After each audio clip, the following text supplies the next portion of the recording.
Zelvan had studied humans for 6 years. He had read their history, analyzed their battle records, and written 3 academic papers on their military tactics. He considered himself an expert on the species.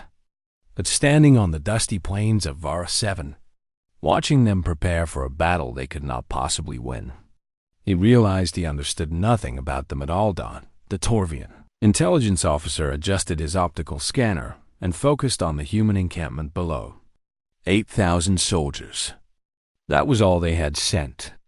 8,000 humans against the Kethar Dominion's invasion force of nearly 200,000 warriors. The numbers were so uneven that Zelvan had checked his instruments 3 times to make sure they were working properly. "You seem troubled," Commander Rilith said, stepping beside him on the observation platform. "I am confused," Zelvan admitted. "The humans have volunteered to hold the front line. Their commander presented the plan to coalition leadership this morning. They want to face the Kethar directly while our forces establish secondary positions." Rilith made a soft clicking sound with his throat, a Torvian expression of dark amusement. "And this confuses you? It is suicide. The mathematics are clear. They will be overwhelmed within hours." "Perhaps," Rilith said. "Or perhaps your mathematics are missing some variables. I have seen humans fight before, Zelvan. You have only read about it." Zelvan wanted to argue, but he held his tongue. His commander was old and had served in conflicts across 3 sectors. If Rilith believed there was something worth watching, then Zelvan would watch. He made his way down from the platform and walked toward the human section of the camp. Coalition forces from 12 different species filled the staging ground, but the humans had set up their tents apart from the others. Not out of arrogance, Zelvan noted, but out of practicality. Their equipment was different. Their methods were different. Everything about them was slightly out of step with standard galactic military procedure. As he approached, he saw a human officer standing before a group of soldiers. The officer was not particularly tall or muscular. He looked tired, with dark circles under his eyes and dust covering his uniform. A small name tag on his chest read, "Carter." "Listen up," Captain Carter said to his troops. His voice was calm and steady, as if he were discussing supply schedules rather than imminent combat. "The Kethar will hit us at dawn. They outnumber us significantly. Coalition Command has made it clear that our job is to buy time for defensive positions to be established behind us." Zelvan expected fear. He expected protests or demands for reinforcement. The soldiers before Captain Carter simply nodded. Some of them checked their weapons. Others adjusted their gear. A few exchanged quiet words with the soldiers beside them. "We hold until we are relieved or until there is nothing left to hold," Carter continued. "Sergeant Brooks, your squad takes the eastern flank. Lieutenant Mitchell, you have tactical command if I go down. Questions?" There were no questions. Zelvan felt a chill run through his scales. These beings knew they were going to die. They had done the same calculations he had done. And yet they stood there as if death were simply another item on their schedule. A female officer noticed him watching and walked over. Her name tag identified her as Mitchell. She was young by human standards, perhaps 30 cycles, with short brown hair and sharp eyes. "You're the Torvian analyst," she said. It was not a question. "Commander Rilith mentioned you might observe our operations." "I am here to document," Zelvan said carefully.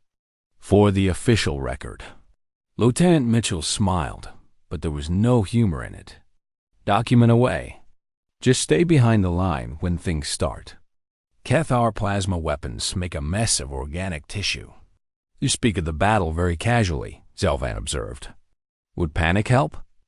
"No, but your calm seems unnatural." Mitchell looked out toward the horizon where the enemy forces were massing. Zelvan could see the glow of their campfires stretching for kilometers. The Kethar were not hiding. They wanted the coalition to see their numbers. They wanted fear. "We have a saying," Mitchell said quietly. "Courage is not the absence of fear. It is the decision that something else is more important than fear." She turned back to Zelvan. "Every soldier here is afraid. We just have something more important to focus on." "And what is that?" "Each other. The civilians being evacuated behind us. The soldiers from your species and others who need time to prepare." She shrugged. "Humans are very good at finding reasons to keep going." That night, Zelvan could not sleep. He walked through the human camp and watched them prepare. Some soldiers wrote letters on small electronic devices. Others sat in groups, talking and sometimes laughing. A few prayed to gods. Zelvan did not recognize. He stopped near a supply tent where a young soldier was checking medical equipment. The soldier looked barely old enough to fight, with nervous hands and wide eyes. "First deployment?" Zelvan asked. The soldier jumped slightly, then relaxed when he saw Zelvan's coalition insignia. "That obvious. You keep touching your weapon to make sure it is still there." The young human laughed softly. "Private Cole, Marcus Cole. And yeah, this is my first real combat. Training is different, you know? Are you frightened?" Cole was quiet for a moment. "Terrified," he admitted. "But Sergeant Brooks told me something that helped. He said that bravery is being the only one who knows you are afraid. Everyone here is scared. We just do the job anyway." Zelvan thought about that long after he returned to his observation post. He had read about human courage in reports and studies. He had seen statistics about their willingness to take risks. But statistics could not capture what he was seeing now. These were not fearless warriors. They were ordinary beings who had chosen to stand in the path of destruction because someone had to die as dawn approached. Zelvan watched the humans take their positions along the defensive line. They moved with quiet efficiency, checking equipment and confirming positions. Captain Carter walked among them, speaking briefly with each squad, his presence somehow making the impossible seem manageable. On the horizon, the Cathar army began to move. 200,000 warriors advanced in perfect formation, their battle drums echoing across the plains. The ground itself seemed to tremble under their march. Zelvan raised his optical scanner and focused on the human line. 8,000 soldiers faced the approaching storm. They did not retreat. They did not waver. They simply waited. And in that moment, Zelvan understood that whatever happened next would change everything he thought he knew about this strange, stubborn species from a small blue planet called Earth. The Cathar attacked at first light, just as Captain Carter had predicted. Zelvan watched from his observation post as the enemy army surged forward like a dark tide rolling across the plains. Their war cries filled the air, a terrible sound that made his scales tighten against his body. The humans did not move. They stayed in their positions, weapons ready, watching the approaching horde with an eerie stillness. Zelvan had expected them to open fire immediately, to throw everything they had at the enemy while distance still favored them. Instead, they waited. Why are they not shooting? He muttered into his recorder. The Cathar were known throughout the galaxy as fierce warriors. They were large, heavily armored beings with forearms and skin tough enough to resist most standard weapons. Their reputation was built on countless victories. No species had ever defeated them in ground combat. Their generals did not plan for losses because they rarely experienced any. The enemy front line was now 500 meters from the human position. Still, the humans waited. 400 meters. 300. Zelvan felt his heart pounding. This was madness. The humans were letting the enemy get too close. At this range, the Cathar advantage in numbers would be impossible to overcome. Then Captain Carter gave a single command that Zelvan could not hear, and the human line exploded with fire. The sound was unlike anything Zelvan had experienced. Human weapons roared in coordinated bursts, creating overlapping fields of destruction that tore into the Cathar advance. The enemy front ranks simply ceased to exist. Soldiers who had been charging forward one moment were gone the next, but the Cathar kept coming. Their numbers were too great to be stopped by a single volley. They pushed through the fire, climbing over their fallen comrades. Driven by rage and the absolute certainty of victory, they reached the human line and crashed against it like a wave hitting a rock. The rock did not break. Zelvan watched in astonishment as human soldiers met the Cathar charge without retreating a single step. The fighting became close and brutal. Humans fired their weapons at point-blank range, switched the blades when enemies got too close, and used their bodies as shields to protect wounded comrades. He focused his scanner on Sergeant Brooks, the squad leader he had seen the night before. Brooks was in the thick of the fighting, directing his soldiers with hand signals while simultaneously engaging 3 Cathar warriors. He moved with a fluid grace that seemed impossible for a species not designed for combat. When his weapon ran empty, he used it as a club. When a Cathar knocked him down, he rolled back to his feet and kept fighting. "This is not possible," Zelvan whispered. They should have been overwhelmed in the first minutes. But minutes passed and the humans held. Then an hour passed. Then 2. The Cathar commanders, confused by the unexpected resistance, pulled their forces back to regroup. Zelvan saw them gathering in the distance, their officers shouting orders and reorganizing their ranks. They had expected to sweep through the human line like wind through grass. Instead, they had lost thousands of warriors and gained nothing. Zelvan climbed down from his platform and made his way toward the human position. He needed to see this up close. He needed to understand. The battlefield was covered with bodies, mostly Cathar, but some human as well. Medics moved among the fallen, checking for survivors. One of them, a female soldier with blood on her uniform, was treating a wounded Cathar warrior. Zelvan stopped and stared. "What are you doing?" The medic, whose name tag read Shaw, looked up briefly. "My job." "He is injured. He is the enemy." "He is injured," Shaw repeated, as if that explained everything. She continued working, stopping the bleeding from a wound in the Cathar soldier's side. The warrior looked at her with confusion in his eyes, unable to understand why the creature he had been trying to kill was now saving his life. Zelvan found Captain Carter near the center of the line. The human commander had a bandage wrapped around his left arm and burns on his face, but he was still on his feet, still giving orders. "Your people fought well," Zelvan said. Carter glanced at him. "We are not finished yet. They will come again. You are wounded. You should seek medical attention. After my soldiers are treated." Carter turned back to his troops, checking their positions and supplies. "How does it look from the observation post? Are coalition forces establishing the secondary line?" "Yes, you have bought them significant time." Carter nodded, but there was no satisfaction in his expression. "Good. That is what matters. You knew you would suffer heavy losses. I knew it was possible. And you still volunteered your forces for this position." Captain Carter was silent for a moment. When he spoke, his voice was quiet. "Someone had to stand here, analyst. If we had not volunteered, Coalition Command would have assigned one of the other species. Torvians, maybe. Or the Veloth. Good soldiers, all of them, but not built for this kind of fighting." He looked out at the enemy forces regrouping in the distance. "Humans are stubborn. We do not know when to quit. That makes us useful in situations like this."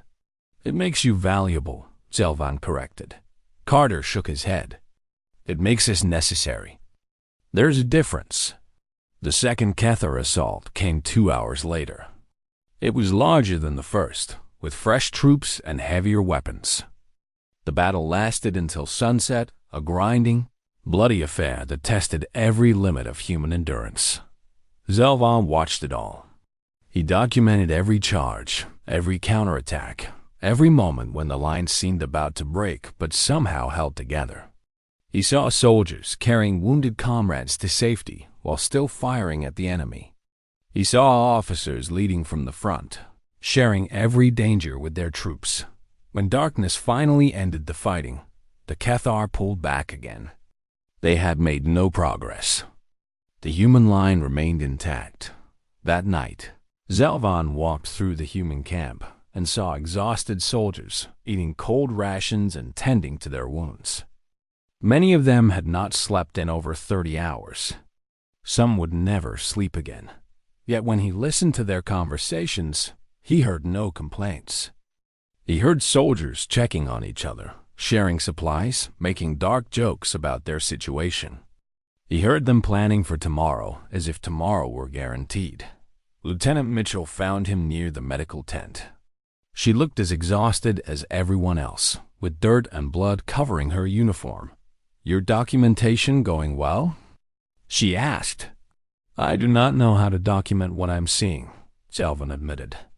"My training did not prepare me for this." Mitchell smiled tiredly. "Welcome to war, analyst. Nothing ever prepares you for it. You just survive it and hope you stay human on the other side." Zelvan did not fully understand what she meant, but he was beginning to. 3 days had passed since the first battle. 3 days of constant fighting, minimal sleep, and dwindling supplies. The humans had repelled 12 major assaults. 12 times the Cathar had thrown themselves against the line. 12 times they had been pushed back, but the cost was becoming impossible to ignore. Zelvan stood in the field hospital, watching medics work on wounded soldiers.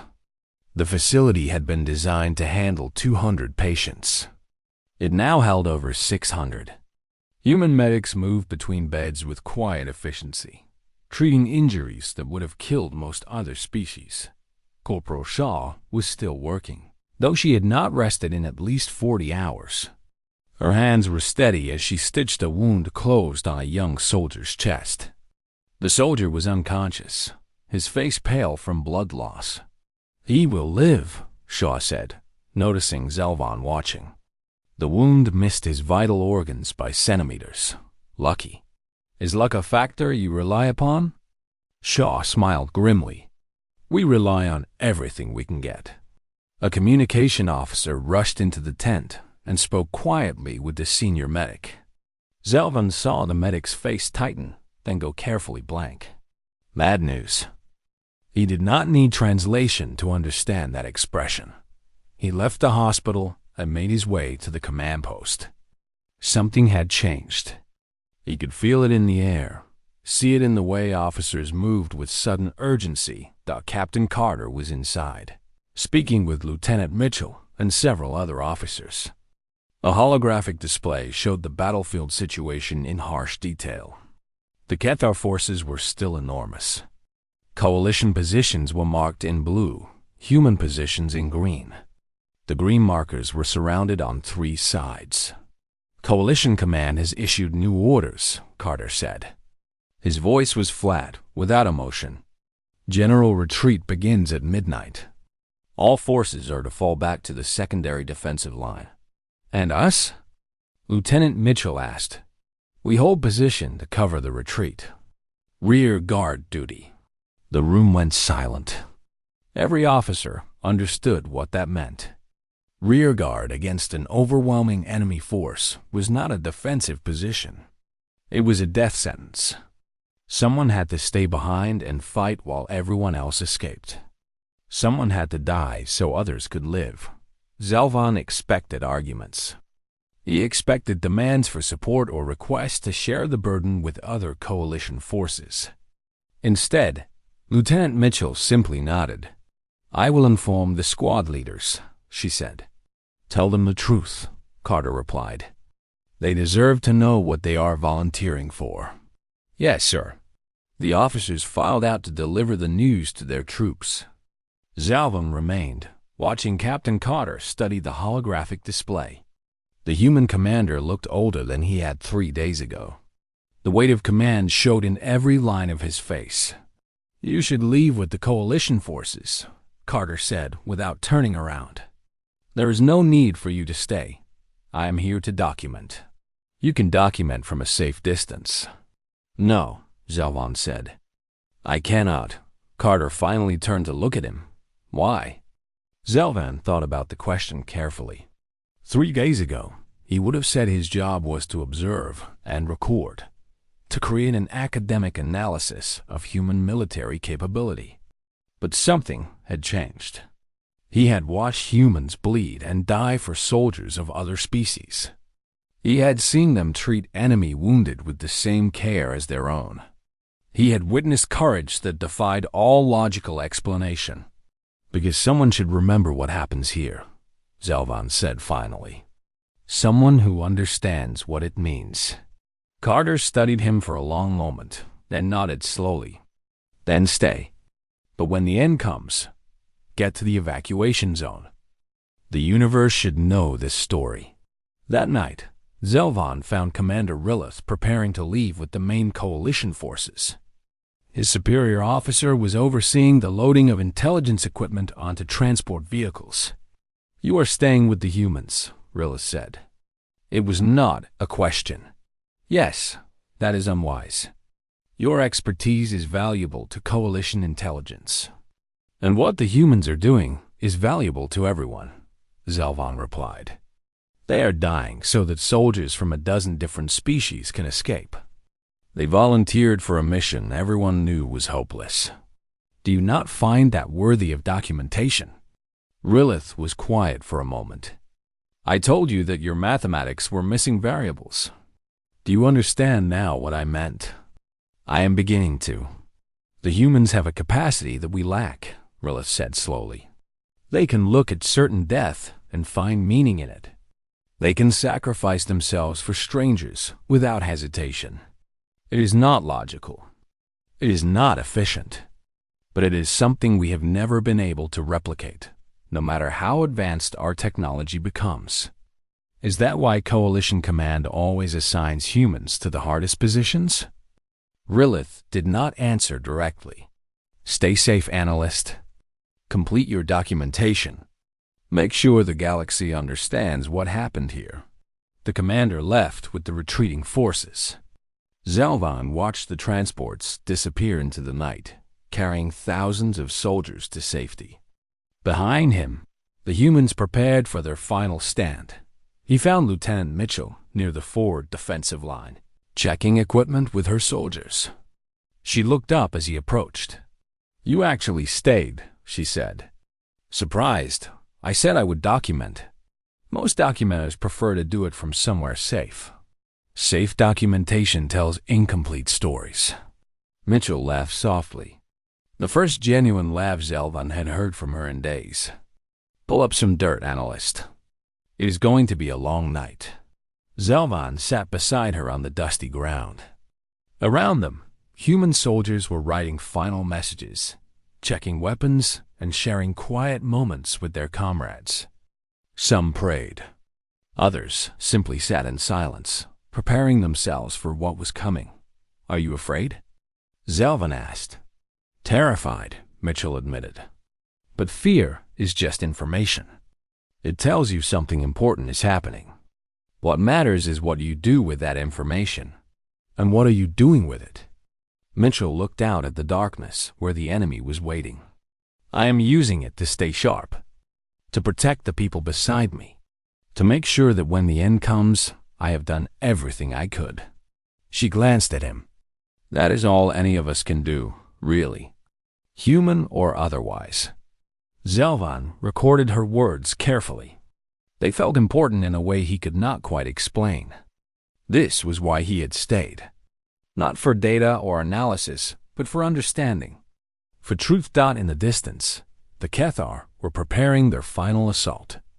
Tomorrow would bring the end, one way or another. But tonight, surrounded by humans who had chosen to stand when running was easier, Zelvan felt something he had never experienced before. He felt honored to be among them. Dawn came slowly on the fourth day, painting the sky in shades of red and orange. Zelvan thought the colors looked like blood. Perhaps that was appropriate. The Cathar had gathered their remaining forces during the night. Over 100,000 warriors stood in formation on the plains, their battle standards flying in the morning wind. They had brought every reserve unit, every heavy weapon, every soldier who could still fight. This would be their final assault. They intended to end the battle today. Against them stood fewer than 5,000 humans. Zelvan moved through the defensive line, recording everything he saw. Soldiers were checking their weapons one final time. Some shared ammunition with comrades who had run low. Others simply stood together, drawing strength from proximity. He found Sergeant Brooks near the eastern flank, organizing his remaining squad members. The sergeant had been wounded twice in the previous days. Bandages covered his left arm and shoulder. He moved stiffly, but he moved. "Analyst," Brooks said with a nod. "Still documenting?" "Until the end." "Good. Someone should write this down." Brooks looked at his soldiers, young men and women who had fought beside him for 3 days. "You know what I told Private Cole before the first battle? I told him that bravery is being the only one who knows you are afraid. I remember. I was wrong." Brooks shook his head slowly. "Real bravery is being afraid and standing next to someone else who is just as afraid, and both of you deciding to face it together anyway." The Cathar war drums began to sound. The massive army started moving forward, a wall of armored bodies stretching from horizon to horizon. The ground shook under their advance. Captain Carter's voice came over the communication system, calm and steady as always. "All units, hold position. Make every shot count. Remember why we are here." The humans did not cheer or shout battle cries. They simply raised their weapons and waited. The first wave of Cathar hit the line like a hammer blow. The impact was immediate and devastating. Humans fell in the opening moments, cut down by plasma fire and overwhelming numbers. But for every human who fell, 3 soldiers stepped forward to fill the gap. Zelvan watched the battle unfold with growing horror and amazement. The humans were not just fighting. They were performing something almost like a dance, each soldier moving in coordination with those beside them. When one ran out of ammunition, another covered them. When one was wounded, hands reached out to drag them to safety. Corporal Shaw was everywhere at once, it seemed. She treated wounded soldiers while plasma bolts flew overhead, her hands never shaking. At one point, Zelvan saw her run into the open to reach a fallen soldier. She dragged him back to cover while Cathar warriors fired at her from 20 meters away. Somehow, she survived, but not everyone did. Lieutenant Torres fell defending a communications post. Private Cole, the nervous young soldier Zelvan had spoken with before the first battle, died holding a position long enough for his squad to retreat to better cover. Dozens, then hundreds of humans fell as the morning stretched into afternoon. And still they held. Zelvan found himself near a collapsed section of the defensive line. Human soldiers were falling back, trying to establish a new position. Cathar warriors were pushing through the gap, threatening to split the defense in two. A human weapon lay on the ground beside a fallen soldier. Without thinking, Zelvan picked it up. He had never fired a weapon before. Torvians were analysts, not warriors. His hands were designed for instruments and recording devices, not tools of destruction. But in that moment, none of that mattered. A Cathar warrior charged toward a wounded human who could not run. Zelvan raised the weapon and fired. The shot went wide, but it was enough to make the warrior hesitate. That hesitation gave another human soldier time to reach the wounded man and pull him to safety. Zelvan kept firing. He did not hit much. His aim was terrible, and his technique was non-existent. But he stood in the line with the humans and fought beside them. For the first time in his life, he understood what it meant to be part of something larger than himself. Sergeant Brooks appeared beside him, bleeding from a fresh wound on his forehead. "Not bad for an analyst," he said, reloading his own weapon. "Stay close and keep shooting." They fought together as the sun crossed the sky. Zelvan lost track of time. Everything became a blur of noise and smoke and desperate action. He saw humans perform acts of incredible courage. He saw them shield each other with their bodies, hold positions that should have been impossible to hold, refuse to retreat even when retreat was the logical choice. He saw Corporal Shaw get hit while trying to save a wounded Cathar soldier. She fell, clutching her side, but continued giving medical instructions to another medic, even as her own blood soaked the ground. As evening approached, the Cathar finally pulled back. Their losses had been catastrophic. The ground before the human line was covered with their dead. They had expected victory and found only death, but the humans had paid a terrible price as well. Zelvan walked through the position as darkness fell. Fewer than 2,000 soldiers remained standing. Many of them were wounded. All of them were exhausted beyond anything Zelvan could imagine. Captain Carter sat on a broken piece of equipment, getting his wounds treated by a medic. He had been hit 3 times during the battle, but had refused to leave the line. His face was pale from blood loss, but his eyes were still alert. "Tomorrow they will come again," Carter said quietly. "We cannot survive another assault like that." "Then what will you do?" Carter looked at his soldiers, the tired and wounded survivors of 4 days of impossible fighting. "We will stand here anyway. We will make them pay for every meter. And when we fall, the galaxy will know that humans do not surrender." Zelvan sat down beside him. His borrowed weapon was empty, and his hands were shaking with exhaustion. "I finally understand your fame," he said. "Our fame? I read about humans before coming here. Every report mentioned your reputation as warriors. I thought it was exaggeration, propaganda." Zelvan shook his head. "I was wrong. But it is not your skill in battle that makes you famous. It is your refusal to stop, your ability to find meaning in hopeless situations." Carter smiled tiredly. "That is just stubbornness." "No," Zelvan said. "It is something more. Something I do not have a word for in my language." They sat in silence as the night grew deeper. Around them, human soldiers prepared for what everyone believed would be their final stand. They did not weep or despair. They simply checked their weapons, tended their wounds, and prepared to fight one more time, because that was what humans did. The fifth dawn brought clouds that blocked the sun and turned the sky gray. Zelvan thought it fitting. The universe itself seemed to be mourning what was about to happen. Fewer than 2,000 humans remained. Many could barely stand. Their ammunition was nearly gone. Their defensive positions had been reduced to rubble and bodies. Medical supplies had run out the previous evening. Yet when Zelvan walked among them, he saw no despair. Soldiers helped each other to their feet. They shared the last of their water.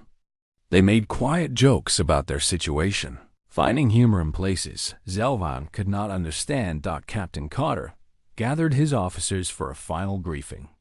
His wounds had been treated as well as possible, but he moved with obvious pain. His voice, however, remained steady. "The Cathar will attack within the hour," he said. "We have enough ammunition for maybe 30 minutes of sustained fire. After that, we go to blades and bare hands if necessary." He looked at each officer in turn. "It has been an honor serving with all of you." Lieutenant Mitchell stepped forward. "The honor has been ours, sir." The officers dispersed to their positions.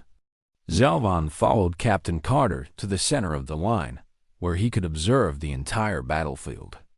The Cathar army was assembling again, smaller than before, but still overwhelming. Perhaps 50,000 warriors remained. Against them stood humanity's final 1,800 soldiers. You should go to the evacuation point, Carter said. Coalition forces will send a rescue team once we fall. You might make it. I will stay. Carter did not argue. There was nothing left to argue about.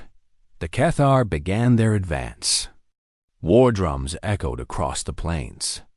Battle cries filled the air. The final assault had begun. Human soldiers raised their weapons. Some had only a few shots left. Some had none at all. They would throw rocks if they had to.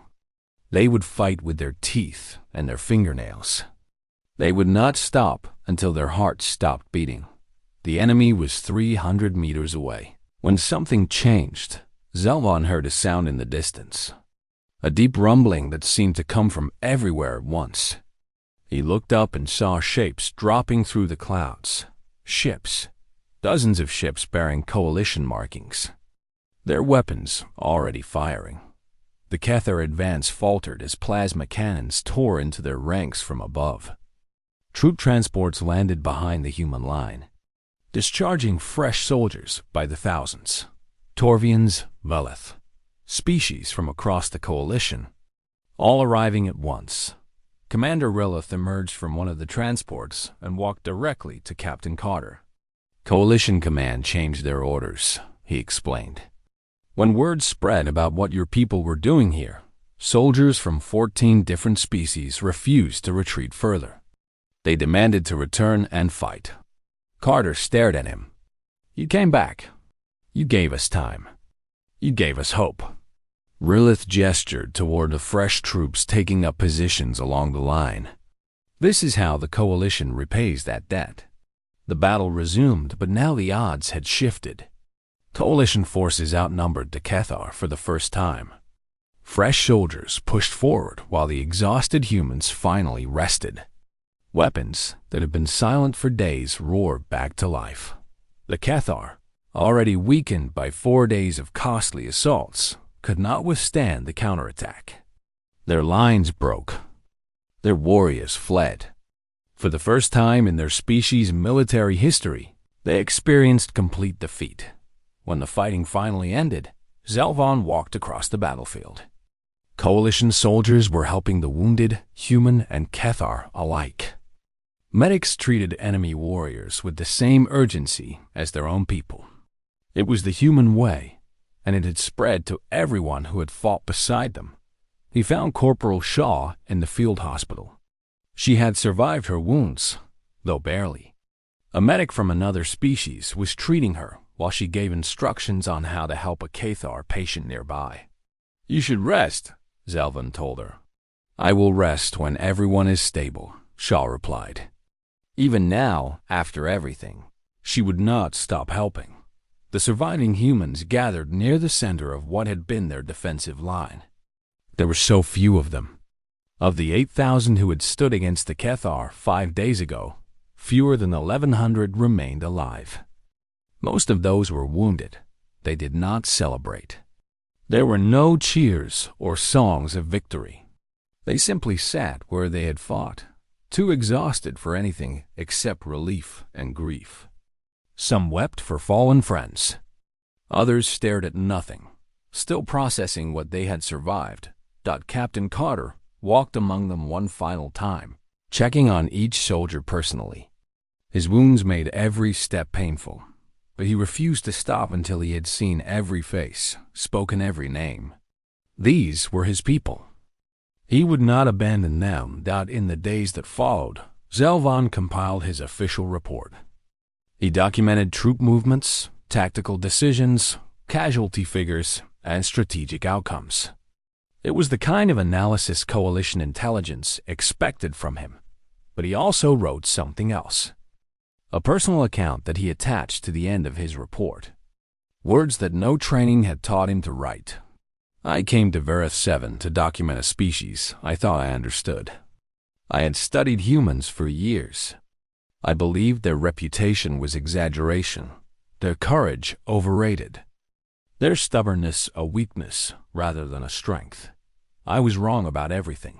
For 5 days, I watched 8,000 humans hold a line against impossible odds. They did not fight because they enjoyed war. They did not sacrifice themselves for glory or conquest. They fought because others needed them too. They died so that soldiers from other species could live. When their ammunition ran out, they fought with blades. When their blades broke, they fought with their hands. When death was certain, they stood anyway, because standing was the only choice they could accept. I watched them treat enemy wounded with the same care as their own. I watched them weep for fallen comrades and then pick up weapons to fight again. I watched them find hope where none existed and create meaning where logic said there was none. I finally understand humanity's galactic fame. It is not built on victories or conquests. It is built on what they are willing to sacrifice and what they refuse to become. Even in the darkest moments, they are not the strongest species in the galaxy. They are not the smartest or the most advanced, but they may be the most human. If I can use that word for what I mean, they carry the weight of every life, enemy and ally alike, and somehow find the strength to keep standing. I am honored to have stood beside them. Zelvan submitted his report and walked outside. In the distance, human soldiers were helping rebuild a destroyed village. The same hands that had held weapons now held tools. The same people who had killed were now creating. He watched them work until the sun set, and he understood at last why the galaxy would never forget what happened on Varath-7. Because humanity had shown everyone what it truly meant to be brave.